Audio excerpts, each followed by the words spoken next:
Hello, and welcome back once again to Belmont Bunch. Yes, I got the sweater at the game last night. I feel like Mike Ditka, but Islanders. Um, Today we're going to do a little bit of a preview for the Boston series, which is now starting Saturday night. I thought I would do this video. I wasn't going to do the video, and then I realized I might not be able to get a recap out Saturday night. So hopefully I can, but in case, this is the backup. So, two teams who were the lower seeds winning in the East. Shouldn't be a big surprise because the East was very tough this year. I think I said any of the four teams coming out of this division could win the Cup. I still think that. These teams look really tough. Boston especially coming off of a surprisingly dominant series against Washington. Not because of Boston. Like, they're great. It's not a big surprise that they would beat a team. I was a little surprised how easily they beat the Capitals. But Boston coming in with 4 straight wins. The Islanders coming in with 3 straight wins. So, let's break it down by category. Offense. Whoa. Offense. I think you guys know where this is going to go, but let's break it down a little bit. I think the Islanders' depth scoring, well, the middle six has been doing all the scoring for the Islanders. The fourth line got in on it in Game 3, so that was good, but it's not, something that you can count on constantly happening. The middle six is where the Islanders' offense has been. I've talked about the Barzal line being a sacrificial lamb to draw the other team's better defensive units, and that appears to be working. It sucks because Barzal is now really struggling, and he looks like he's out of sync, and the chemistry with his line mates seems a little but the Islanders aren't really going to mix things up because the second line's been so successful, and the third line is starting to get things going, and Travis Zajac is coming off a game where, first of all, he saved a goal. Missed that in the recap. Travis Zajac, thank you so much. Kept it 2-2 at that point. So they've got Wahlstrom, they've got Zajac. Dal Cole is up in the air because of an injury. Johnston. It's not a lot of great options off the bench. Zajac, it's no surprise he was the first one up in a Wahlstrom injury. The fact that Wahlstrom was somewhat considered, although that could have just been a veil to keep Pittsburgh off balance and not know what the lineup was going to be. So that'll be interesting to see how Wahlstrom's doing. But obviously, we're going to give this to Boston. I haven't even talked about Boston. Here's why. Boston has one of the best first lines in the league. Yes, we know. Perfection, yeah. But, they have been on a tear. They were able to close out the series against Washington with a big goal from Patrice Bergeron. Marchand got a game-winning, obviously game-winning, an overtime goal. That was the quickest in franchise history for the Bruins. They are really dangerous if they can get their middle six going. The Islanders will be in real trouble if Boston gets its middle six going. I think Craig Smith didn't have a great first series in terms of just producing offense. That will be interesting to see. He seems to be a pretty streaky scorer. No more Andre Kasha, so that's one less depth option up top. But Anders Bjork is no longer on them. Nick Ritchie has been a decent option, also a little bit streaky.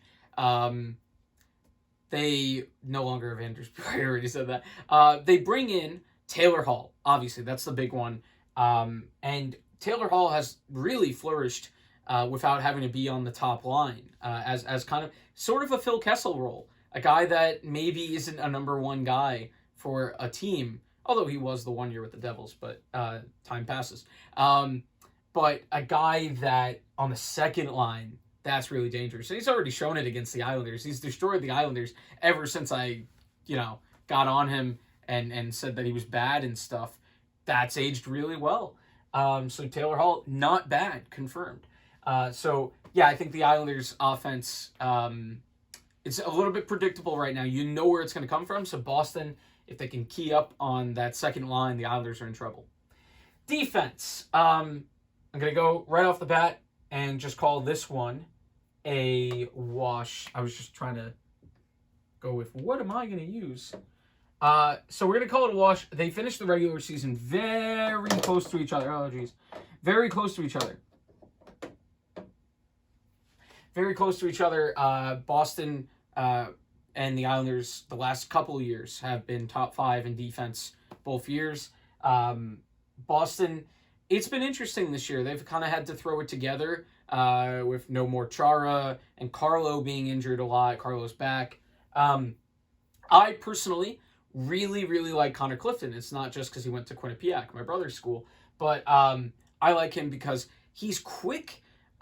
He's a good puck mover and he's quick, but he's also got like a nasty streak to him.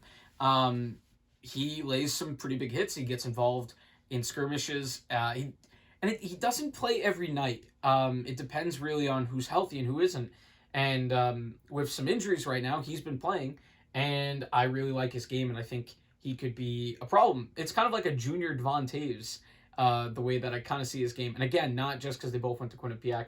Obviously, I think Toews is a little bit better of a puck mover and a little bit better like quarterbacking a power play. But Clifton is an intriguing option. For the Islanders, it hasn't been great recently. I honestly, I would say that Pelech and Pollock have been, as advertised. But then behind that, it's been a little bit iffy. Scott Mayfield had a great offensive game in Game 3 of the Penguin series, had a good offensive series. But again, sometimes he and Leddy, that pair, looks really bad. And I still think Leddy's lost a step. Doesn't look quite as fast on the puck as he used to. And some players are faster with the puck. That's cliche. But I think it's true in Leddy's case. He looks faster when he's got the puck. And when he doesn't, he seems to be laboring in his own zone a little bit. I don't know. Maybe that's just me. Tell me what you guys think of that. But that's what I've been seeing. And Dobson's still looking a little bit timid. A little bit. He's had a couple of bad giveaways. He's paired with Andy Green, who's had not an amazing first round himself. He allowed in Game 6 last night a tip in where he just didn't get back to Zucker in time, and he took a high sticking penalty. Was that last night or Game 5? Took a bad high sticking penalty in the series where he just kind of waved his stick up. So I think I've explained the defense a little bit. So maybe a slight edge to Boston, with Charlie McAvoy probably being the best defenseman in the series, with Adam Pelech right there as well. All right, power play. Yeah, that was easy. The Islanders' power play still seems like it's got no ideas going. I know a lot of people have said that Paul Mary should probably go to like the OV spot, the slot, for that, that one time. And not having Wahlstrom anymore, maybe he gets forced into that role. I've heard from Devils fans that that's where he has success on the power play. So, and I don't think the Islanders have really utilized that so far. Would like to see that. Would like to see the power play not look terrible. Last night, it at least passed well on that 4-minute, but they weren't even attempting to score. Mission accomplished. Penalty kill. Another one that I would say is about even. The Islanders had a pretty successful penalty kill in the Penguin series. All right. The Islanders had a pretty successful penalty kill as a unit in the Pittsburgh series. They had an unfortunate one in Game 6 that was a deflection that went in. Stupid penalty committed by Scott Mayfield. But what are you going to do? Boston's penalty kill is excellent. They're always near the top of the league in this. And even more impressive given some defensive injuries this year. But that could also kind of lead into the impressive Tuukka Rask as we look at that transition. Go into goaltending. Tuukka Rask gets, it seems like a lot of hate from Boston, but outside of Boston, I feel like everybody thinks he's a great goalie. Well, I've seen some comments here and there, but I think he's a very, very, very, very good goalie. And Ilya Sorokin is coming off a series where he went 4-0 personally, and looks really hot right now. Had a little bit of struggles in the beginning of Game 6. Some of that was the Islanders not letting him get the first two periods, giving up quick goals on plays that he didn't have much of a chance on. So let him settle in, please, would be my thing. More of a proven track record for Rask in the playoffs. I don't think there's...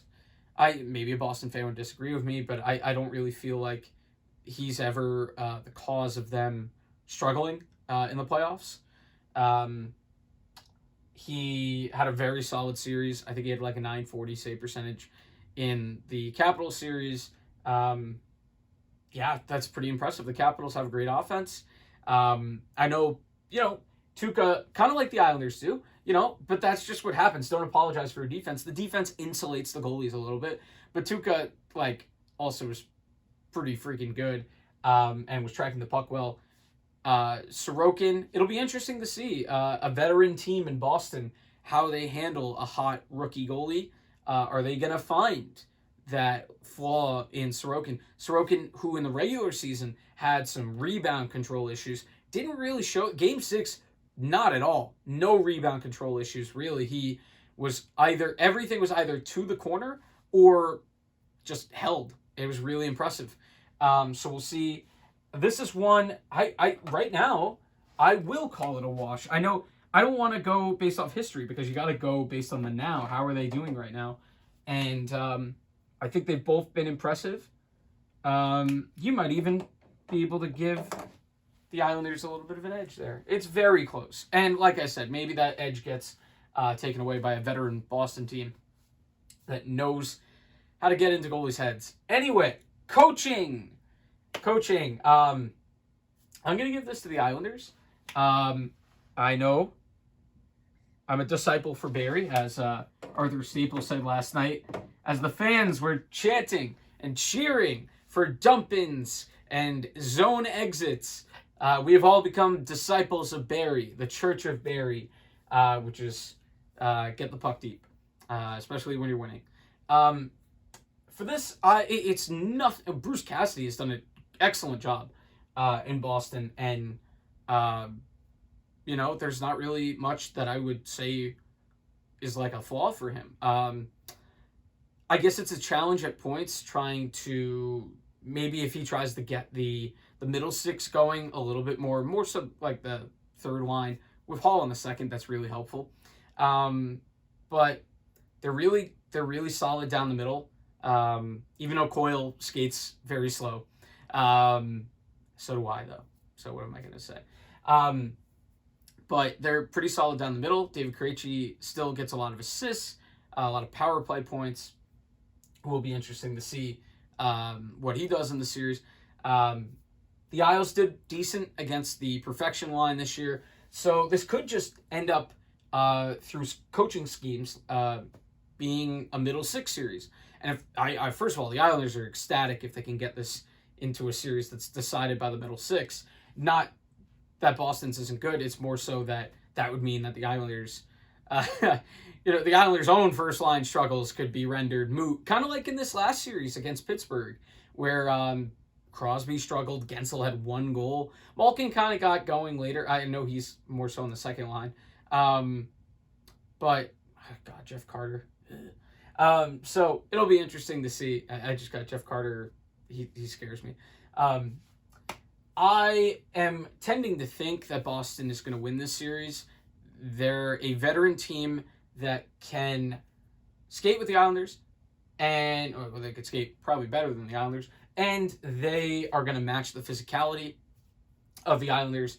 So it'll be interesting. Again, the Islanders, if they're going to win, it's going to have to be a similar roadmap to Pittsburgh.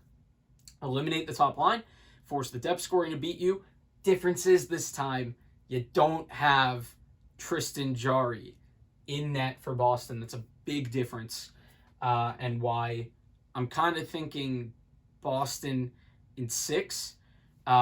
Interesting that I didn't really mention the season series. The Islanders won the first 5 and lost the last 3. The Islanders did win a shootout, for what that's worth. They went to overtime a bunch of times. So I expect these games to be a lot tighter than the Islanders. The Islanders-Penguins series had a couple of games that shot out, and you wouldn't have thought it. If you bet the over, you're very happy. But Boston, I don't think they're going to make the catastrophic errors in defense and then also in goal that Pittsburgh did. People might not talk about it, but Crosby really struggled defensively last night. Oh my God. Gets blown by for the Bow goal to get the Islanders back going in the game. And I believe he had the best shot at the Josh Bailey cross-ice pass to Brock Nelson. So, yeah, if the Islanders can make Patrice Bergeron look like that, they're doing well. But, the perennial Selke candidate probably isn't going to struggle that much defensively. So, I think Boston just has enough insulation of just a deep lineup and a tough team that can match up with the Islanders physically. I think at times the Islanders just were imposing their physical will on the Penguins. Not always, but I don't know if that's going to be the case with Boston, but we'll see. Anywho, the most important narrative is Chris Wagner, Islander legend, playing the Islanders. First playoff series against the Islanders since he was on the team and didn't play with us in the playoffs. Anywho, that's the video. Let me know what you think, Boston fans, Islander fans. Should the Islanders have chanted, "We want Boston"? No, I'm a Yankee fan. They did that. I disassociate myself from that because I didn't chant it. I never chant, "We want a team." It's just, it's you have to win then. And you're putting yourself in a bad spot. So, I didn't chant that last night. I did sing Happy Birthday to Matt, and I did sing the Josh Bailey song. And I even partook in some of the Jari. Just Jari. It's fun. And might have had an impact on the game because that Brock Nelson goal. And the more I look at it, the Paul Mary goal, oh my God. Like that shot from Pajot is coming from so far out. You got a better rebound than that, bud. And yeah, I know Cody Cece's Cody Cece, and he doesn't tie up the stick, and he doesn't get the body on Kyle Palmieri. He basically doesn't do anything. But boy, that's a bad rebound that I couldn't tell because I was on the other side of the arena when it happened, and I was just pumped that it went in. Anywho, that's the end of the video. Again, we'll see you next time on Belmont Bunch.